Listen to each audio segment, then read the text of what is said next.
So today we are taking an enormous leap across a few seemingly unrelated sources. It's a big jump. It really is.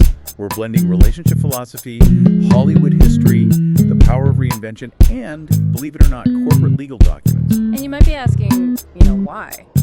Exactly. Because all of these fields, even though they seem so different, are all wrestling with the same core problem: the negotiation of identity. Yeah, we're diving into how we define, control, and sometimes just completely lose control of who we are. Whether that's in a relationship, under the glare of global fame, or, buried in the fine print of a privacy policy. And our mission for you, the listener, is really to pull out the universal rules that govern that struggle. We're tracing this tension between autonomy, that need to be yourself, to be separate, and vulnerability. Which is that need to be seen and known and connected. Exactly. So we'll follow this thread from the therapist Esther Perel through these incredible stories of Marilyn Monroe and Tracy Lords, and then all the way down to the Google privacy policy. It's all about where we draw the boundaries and what happens when they just collapse. So let's start with Esther Perel. Her work really frames this intense vulnerability we feel in modern relationships. Oh, absolutely. She just lays bare the crushing burden we put on one single partner today. She does, and it's a burden that historically was never meant for one person. Think about this quote she has. Okay. Today, we turn to one person to provide what an entire village once did: a sense of grounding, meaning, and continuity. And then she asks, is it any wonder that so many relationships crumble under the weight of it all?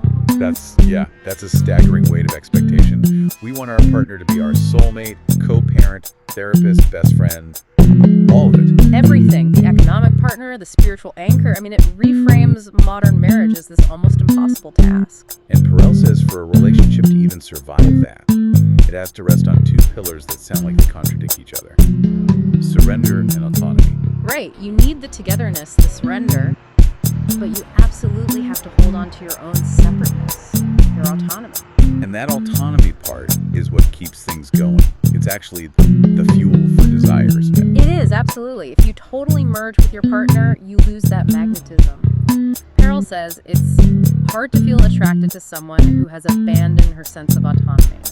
You can't expect your partner to be your entire world. It just flattens everything. So how do you keep that desire alive? It sounds like you need to, maintain a little bit of mystery. Exactly. She calls it erotic intelligence. And it's all about creating distance and then, as she puts it, bringing that space to life. You give the imagination some room to breathe. Yeah, and you accept that our loved ones are forever elusive. And that realization, she says, should jolt you out of complacency. It forces you to keep growing. Because you never really want to one. And that's what keeps you back. Right, because you think you know everything. Before we move on, there's a communication piece here. When that village pressure gets too high, communication breaks down.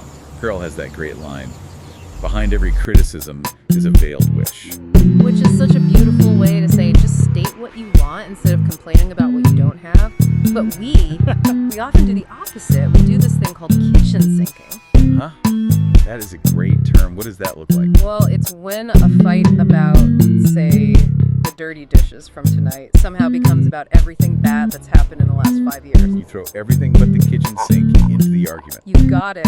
It's just selective perception piled on more selective perception. It's great for causing damage, terrible for actually solving the problem. Yeah, and that idea, selective perception and asking one person to be your whole village, that is a perfect transition to what happens when the village isn't just one person, but the entire world. Marilyn Monroe. Yeah. She lived right at the center of that external expectation, just fighting to reclaim some autonomy over personas she didn't even create. She is the tragic archetype of this. Her breathy voice, the whole dumb blonde demeanor.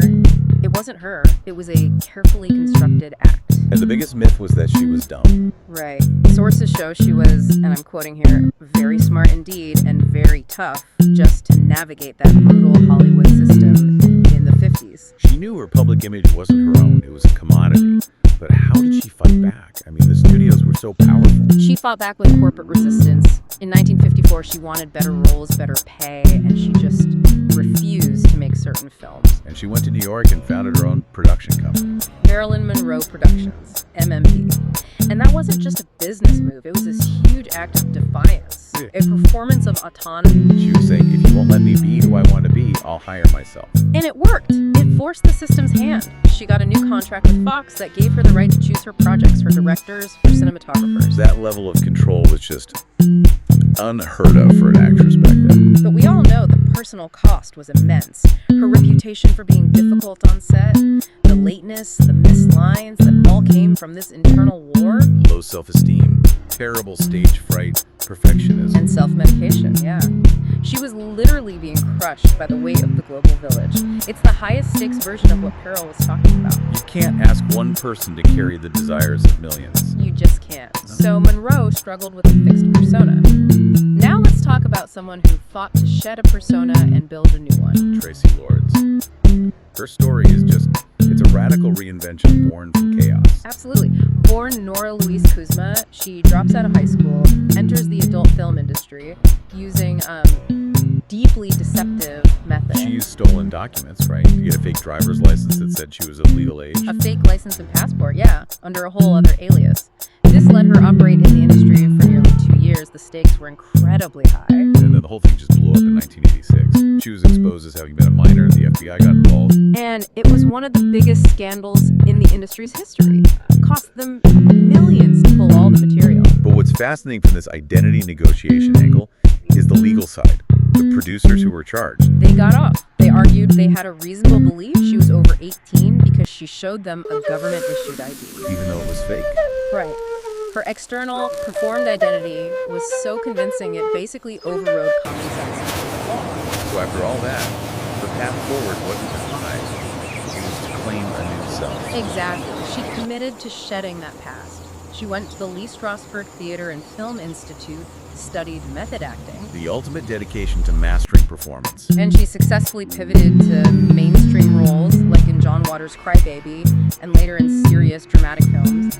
And then she did the most important thing. She legally changed her name. To Tracy Elizabeth Lords. That's the ultimate act of autonomy, isn't it? Owning the name associated with the scandal and basically neutralizing its power by just embracing it. She said, I found you can run, but you cannot hide. So she took the power back. She said, this name is mine, and I get to define what it means now. So we've seen this fight for autonomy in relationships on the celebrity stage.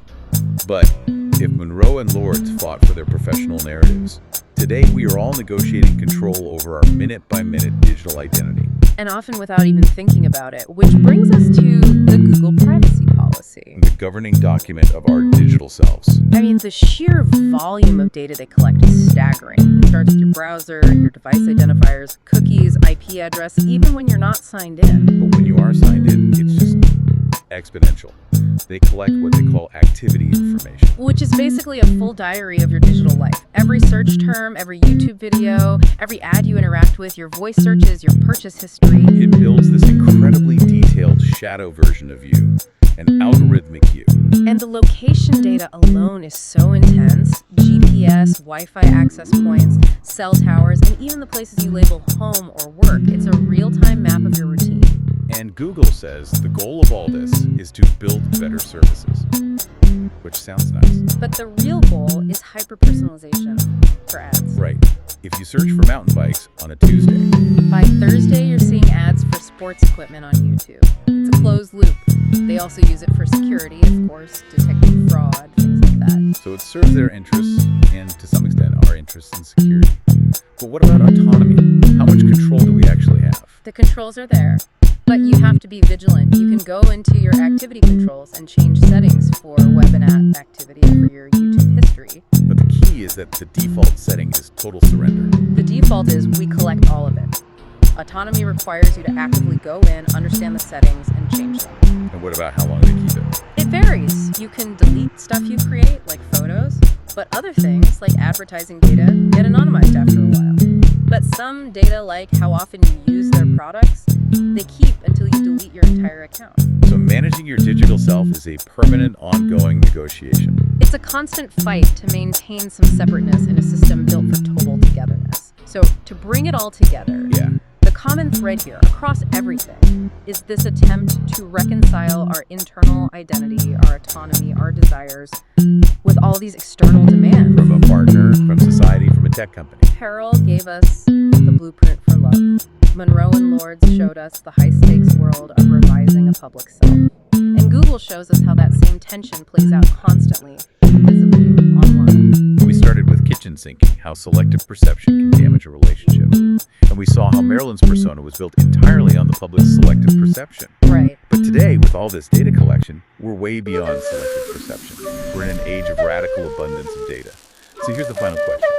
Does that abundance make us truly known, or just That's the question, isn't it? Does being perfectly categorized by an algorithm mean you've achieved connection? Or have you just traded your autonomy for convenience? It makes you wonder, what parts of your identity are still truly elusive, even to the digital village that's always watching? Something for you to think about the next time your phone suggests a place you were just thinking about going. That's it.